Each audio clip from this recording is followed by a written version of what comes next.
I'm Fionn Lightfoot, and this is my Physics 2211 Lab 5 on falling slinky.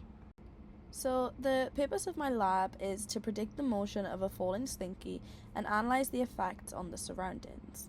The systems and data things I'll be using are Tracker, which is the software to observe the position of the object in the video, which is my model, and then GlowScript, which is a computational model which will create the graph to show the potential positions that may come about. And we're going to see if that matches with the data. So the goal is to determine if the bottom of the slinky remains stationary in our given model, which is the computational model. Then, like I said, we'll compare that to Tracker. And then the result that we do get is that in general the slinky does stay stationary. However, there are some slight fluctuations between the computational model and the Tracker model. Okay, so for our fundamental principles, our first one we're going to use Newton's second law, which is also the momentum law. So it just kind of states that the change in momentum is proportional to the net force applied. And then by rearranging this equation, we're also able to get the velocity update formula and the position update formula. Next, we have the drag force, which is kind of a resistance force caused by the motion of a body through a fluid, but in our example it will be air. And then we have the gravitational force and the slinky force. So the slinky force is the opposite of the gravitational force and is tension. So we know F grav is minus mg, but then F slinky will just be mg.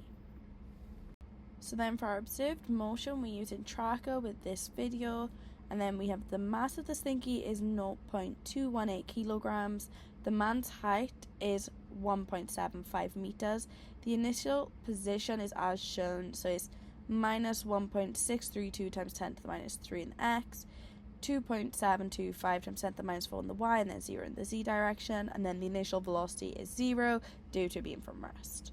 So this is the start of our computational model, where we set our initial conditions, which were gained from the analysis that I did in Tracker. So we have the mass of the ball position vector, the ball's velocity, our initial time and delta t, and then acceleration. And then we also have our drag constant, which is 75. This was gained through trial and error, and it just works for this experiment.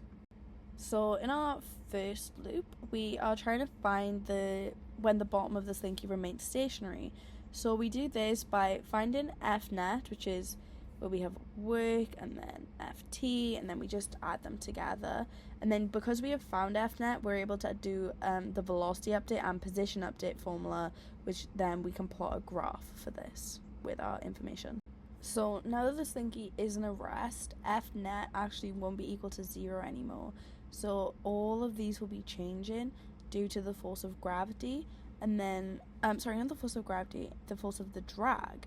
So the drag will be changing this, and then our curve will look much different to the original one that we had. Okay, so now we have our graph of results, and we have our predicted versus observed. So predicted is computational model, observed is our Tracker model. So I was able to do this by using the points I had, put them into an Excel sheet, and then obtain a graph.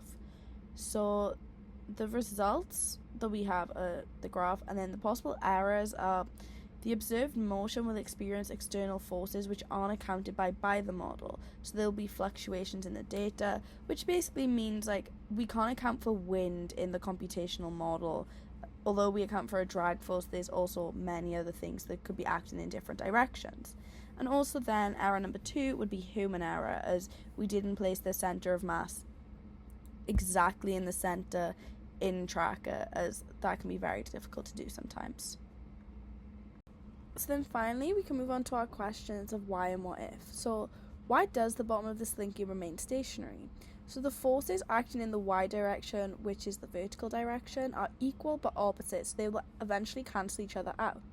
And then the gravitational force acts downwards on the slinky, and then the slinky can then act as a large spring, which will counteract the force of gravity by producing a tension force. And then what if we used a large weight on the bottom of our slinky? So for the bottom of the slinky to actually remain stationary like we wanted to, the slinky then needs to be long enough or have a large enough spring constant, which is K, to produce a tension force that would be equal to the gravitational force. Thank you for watching my lab. I hope you learned something.